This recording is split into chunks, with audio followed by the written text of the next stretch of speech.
ঐতিহাসিক সরওয়ার্দী উদ্যান এটা শুধু রাজনৈতিক মঞ্চ। পীর মাশায়েখ উলামায়ে কেরাম সবাইকে সাথে নিয়ে প্রমাণ করে দিলেন এই ঐতিহাসিক সরওয়ার্দী উদ্যান শুধু রাজনৈতিক মঞ্চ নয়, এটা আমার পেয়ারা নবীর ইশক আর মুহাব্বতের মঞ্চ। আমি আশাবাদী ইনশাআল্লাহ শুধু আজ ঈদে মিলাদুন নবীর মাহফিল ঐতিহাসিক সরওয়ার্দী উদ্যানে শুরু হলো। আগামীতে আপনারা সবাই এই ঐতিহাসিক সরওয়ার্দী উদ্যানে ঈদে মিলাদুন নবীর মাহফিলে সমবেত হওয়ার জন্য কি রাজি আছেন? আমি চট্টগ্রামবাসীর পক্ষ থেকে, বারলিয়ার জমিন থেকে আপনারা ঢাকাবাসীকে মুবারকবাদ জানান। আপনারা মিডিয়ার মাধ্যমে জেনেছেন এই বছর চট্টগ্রাম বারলিয়ার জমিনে 12 রবিউল আউয়াল মহান বিশ্বের মধ্যে সর্বশ্রেষ্ঠ জশ্নে জুলুস ঈদে মিলাদুন নবী হযরত আল্লামা পীর সাহেব শাহ সাহেব কেবলার সভাপতিত্বে মিডিয়ার বক্তব্য চট্টগ্রামের 12 রবিউল আউয়াল ঈদে মিলাদুন নবীর জুলুসে 80 লক্ষ থেকে 90 লক্ষ মুসলমান একত্রিত হয়েছে। নারে তাকবীর, নারে রিসালাত। আমরা চট্টগ্রাম বারলিয়ার জমিনে প্রমাণ করে দিয়েছি, যদি আমরা 12 রবিউল আউয়াল এই বছর 70 থেকে 80 লক্ষ মিডিয়ার বক্তব্য, গোড়া চট্টগ্রাম সেদিন জুলুসের ময়দান হয়েছে। যদি চট্টগ্রাম একটা বন্দর নগরীতে যদি আমরা চট্টগ্রামবাসী আমার নবীর প্রেমে, আল্লাহ রসুলের প্রেমে ঈদে মিলাদুন নবীর জুলুসে 70-80 লক্ষ আশিকে রসুল একত্রিত হতে পারে, আমরা কি ঢাকা রাজধানী ঐতিহাসিক সরওয়ার্দী উদ্যানে আমরা কি 50-60 লক্ষ আশিকে রসুলের মিলন মেলা করতে পারি না? সকলের প্রতি উদাত্ত আহ্বান জানাই। সাথে সাথে আপনাদের খেদমতে আরজ করতে চাই, আজ যেভাবে সরওয়ার্দী উদ্যানে আমাদের যেই উলামায়ে কেরাম পীর মাশায়েখরা একত্রিত হয়েছেন, ইনশাআল্লাহ আগামীতেও আমাদের পীর মাশায়েখ দরবারের যারা প্রতিনিধি আপনাদের সাথে আছেন। আমরাও ইনশাআল্লাহ, আপনারা যদি রাজধানীবাসী এই ঐতিহাসিক সরওয়ার্দী উদ্যানে আগামী বৎসর এই রবিউল আউয়ালে ঈদে মিলাদুন নবীর এই সমাবেশ যদি করে থাকেন, ইনশাআল্লাহ আমরা গত 26 এপ্রিল ঢাকার রাজপথে আপনাদের সাথে যেভাবে আমরা চট্টগ্রাম থেকে হাজারের অধিক গাড়ি নিয়ে আমরা এসেছি ঢাকার রাজধানীতে, ঢাকার রাজধানী সেদিন 26 এপ্রিল বিগত নারায়ে তাকবীর আল্লাহু আকবার, নারায়ে রিসালাত ইয়া রাসূলুল্লাহ স্লোগানে যেভাবে আমরা কম্পিত করেছিলাম, ইনশাআল্লাহ এই সরওয়ার্দী উদ্যানকেও আমরা আল্লাহ নারায়ে তাকবীর আল্লাহু আকবারের স্লোগানে, নারায়ে রিসালাত ইয়া রাসূলুল্লাহর স্লোগানে আমরা উজ্জীবিত করব। রাজি আছেন কিনা? আমি মুবারকবাদ জানাই। আরো সমালোচনা করার দরকার নাই।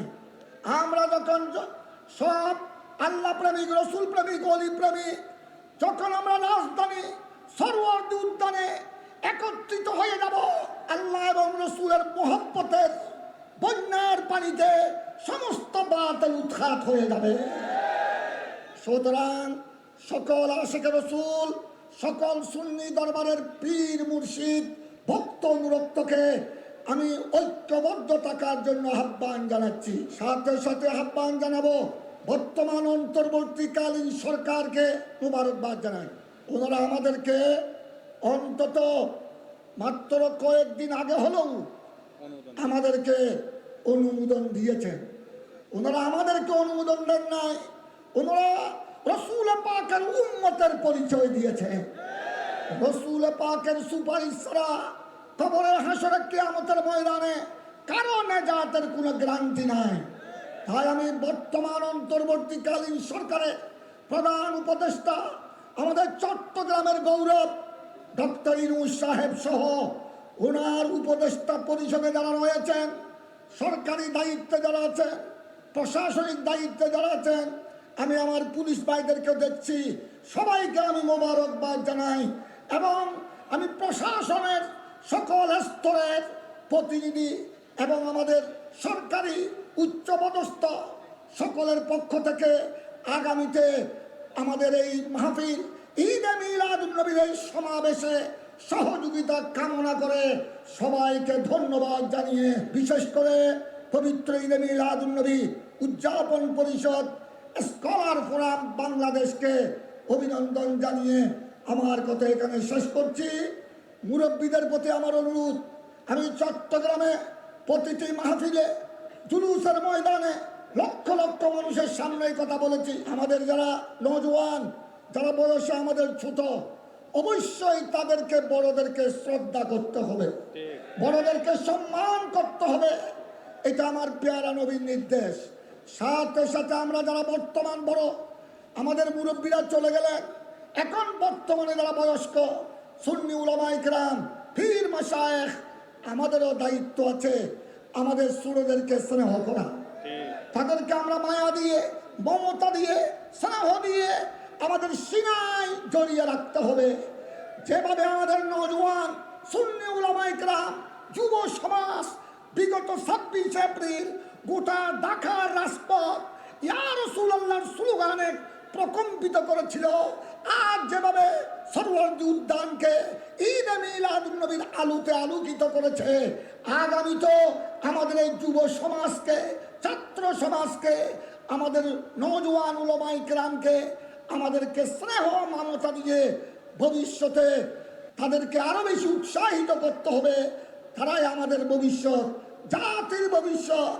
এবং আমরা অন্তর্বর্তীকালীন সরকারের উদ্দেশ্যে বলতে চাই, ধন্যবাদ জানাই বর্তমান সরকারকে।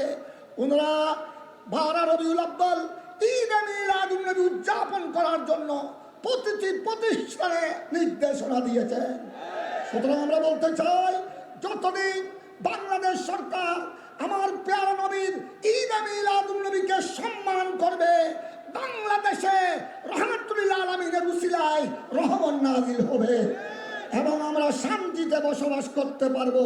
পরিশেষে বাংলাদেশের শান্তি শৃঙ্খলা কামনা করে যাবতীয় সহিংসতা, যাবতীয় মারামারি, খুনাখুনি থেকে আল্লাহ যেন আমাদের এই প্রিয় মাতৃভূমি বাংলাদেশকে যেন হেফাজত করেন। আগামীতে যাদের দ্বারা দেশের খেদমত হবে, ইসলামের খেদমত হবে, আহলে সুন্নাত ওয়াল জামাতের খেদমত হবে, যাদের দ্বারা মসজিদ, আল্লাহর ওলির মাজারের ইজ্জত রক্ষা পাবে, জনগণের ইজ্জত সম্মান রক্ষা পাবে, এই ধরনের আল্লাহওয়ালা, নবী প্রেমিক, আল্লাহওয়ালা, ন্যায় পরায়ণ বন্দাদেরকে আল্লাহ যেন দেশের ক্ষমতা দান করেন এবং খোদাদ্রোহী, নবীদ্রোহী, ইসলামের দুশমন, কাফের, মুশরিক, মুনাফিকদের ষড়যন্ত্র থেকে আল্লাহ যেন আমাদের এই প্রিয় মাতৃভূমিকে হেফাজত আর রক্ষা করেন। সবাই বলুন আমিন। সবাই উচ্চস্বরে আমার সাথে নারা দিবেন, 2 হাত তুলে নারায়ে তাকবীর, আল্লাহু আকবার, আরো মুহাব্বতের আওয়াজে নারায়ে তাকবীর। এই সরওয়ার্দী উদ্যানে অনেক রাজনৈতিক স্লোগান হয়েছে, কিন্তু আল্লাহু আকবারের স্লোগান বেশি হয় নাই। আরেকটা স্লোগান দিতে হবে, আরো 2 হাত তুলে দাঁড়িয়ে সবাই দাঁড়িয়ে যান, নারায়ে রিসালাত, ইয়া রাসূলুল্লাহ, নারায়ে রিসালাত, ইয়া রাসূলুল্লাহ। বাংলাদেশ, বাংলাদেশ জিন্দাবাদ, আহলে সুন্নাত ওয়াল জামাত জিন্দাবাদ। আজ এই সরওয়ার্দী উদ্যানে এতদিন রাজনৈতিক স্লোগান শুনেছেন, আজ থেকে নারায়ে তাকবীরের স্লোগান, ইয়া রাসূলুল্লাহর স্লোগান আল্লাহ যেন প্রত্যেক বছর এই ঐতিহাসিক উদ্যান থেকে আমাদেরকে এই স্লোগানে ঢাকার রাজপথ আলোকিত করার আল্লাহ যেন তৌফিক দান করেন। সবাইকে ধন্যবাদ। আসসালামু আলাইকুম।